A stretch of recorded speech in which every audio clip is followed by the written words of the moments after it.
Welcome to this explainer. Have you ever actually stopped to wonder how the digital world is built? We spend our entire days tapping on screens, completely relying on these massive, complex global networks. But what we don't see is that every single piece of tech we use is hiding a tiny, invisible battlefield right inside of it.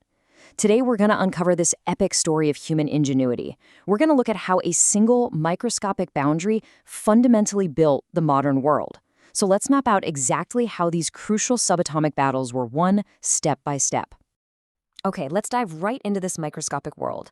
I want you to picture a sliver of silicon, no bigger than a single grain of rice. It seems impossibly small, right? Yet inside that tiny space, engineers have crafted 12 highly specialized components to conquer some very distinct technological enemies. This microscopic architecture literally powers absolutely everything around us, from your basic handheld radio to the most advanced quantum computers on the planet. The entire modern world depends on what happens at the center of this tiny crystalline battleground. All right, moving into section 1, the original semiconductor boundary. We really have to start with the ancestor of them all, born in the late 1940s at Bell Labs.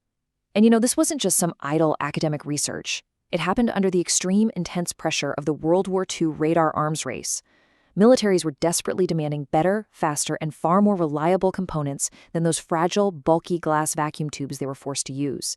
That immense pressure drove the original PN junction from a mere laboratory curiosity to a global industrial cornerstone in under a single decade.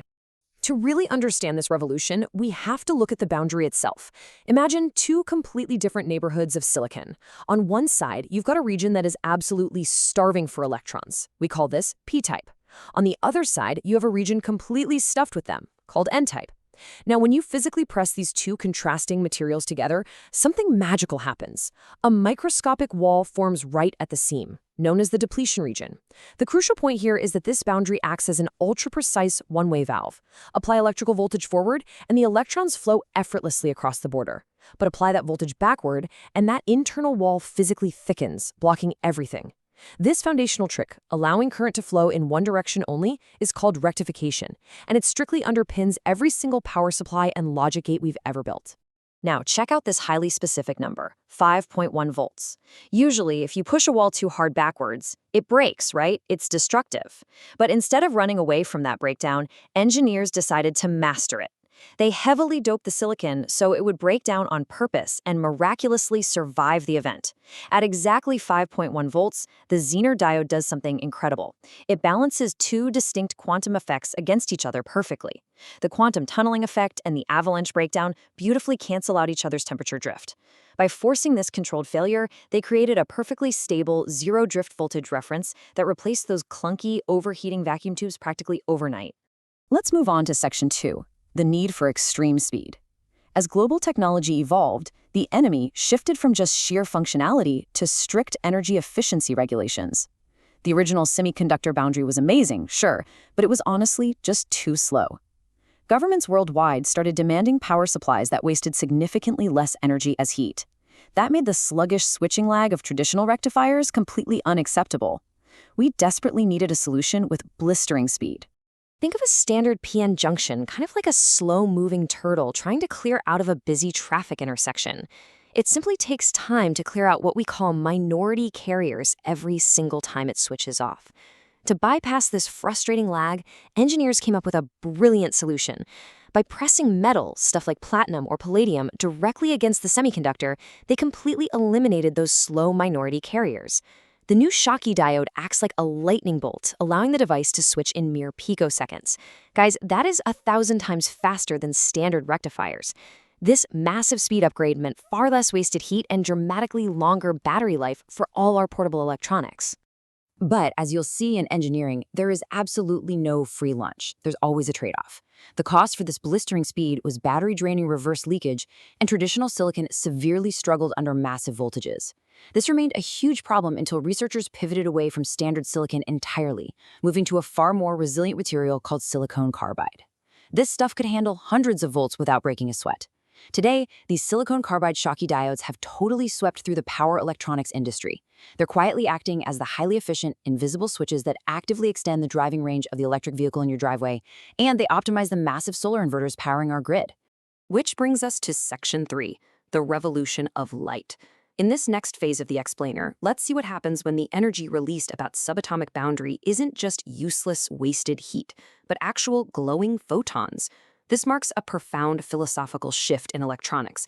We're moving away from merely managing electrical power to literally illuminating our physical world. By manipulating what physicists call the band gap, which is essentially the energetic distance an electron falls when crossing the boundary, engineers evolved the light-emitting diode, or LED, over several decades.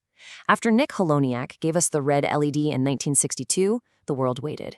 It took a grueling, incredibly frustrating 2-decade war against the absolute laws of physics until Shuji Nakamura finally used gallium nitride to unlock the seemingly impossible blue LED in 1993.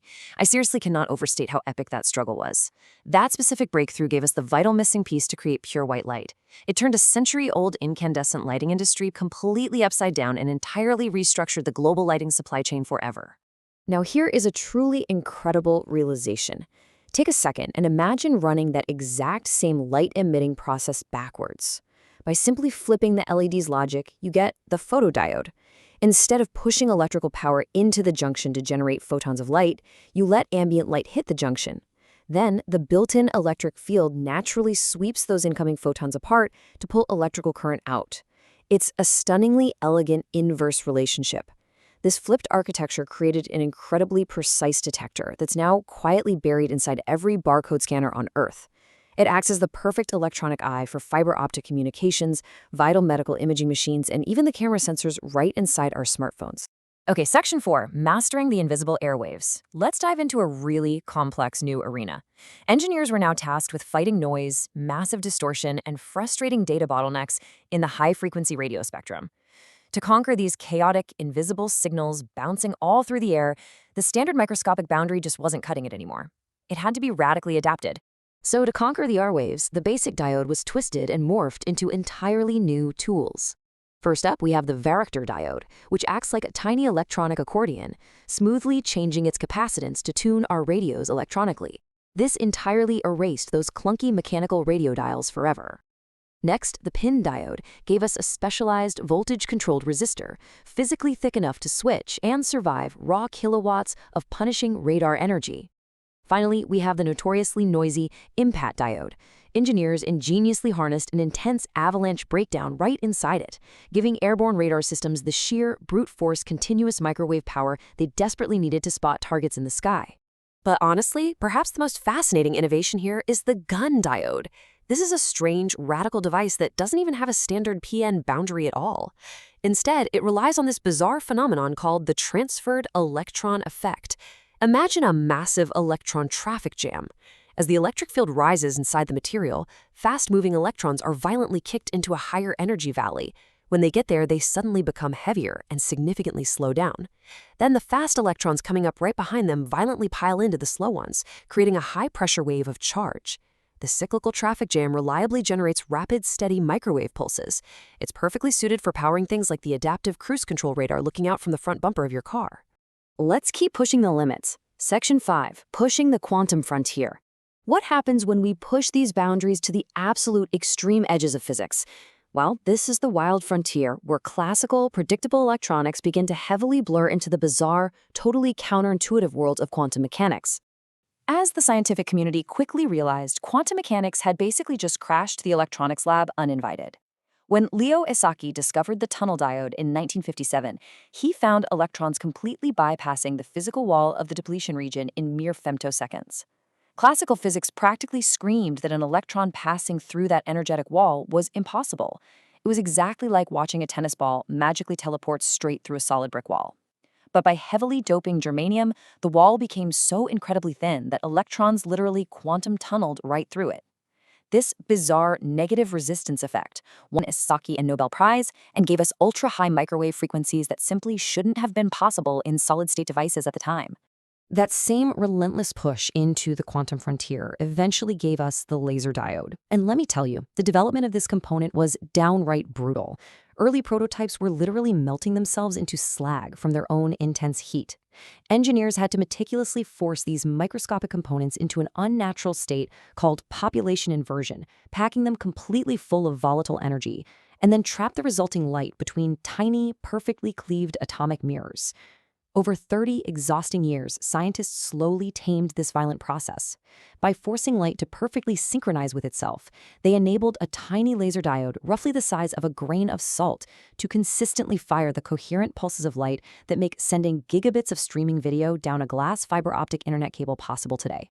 Now, when you push an avalanche photodiode to the absolute breaking point, a highly reactive state known as Geiger mode, it transforms into a single photon avalanche diode, or SPAD. Just like a highly sensitive Geiger counter ticks aloud when it detects a single solitary particle of deadly radiation, the SPAD is so remarkably sensitive that it detects a single solitary quantum of light, instantly setting off a massive cascade of secondary electrons. Today, millions of these hypersensitive sensors are integrated seamlessly together onto single chips, letting advanced digital cameras literally see in absolute pitch-black darkness.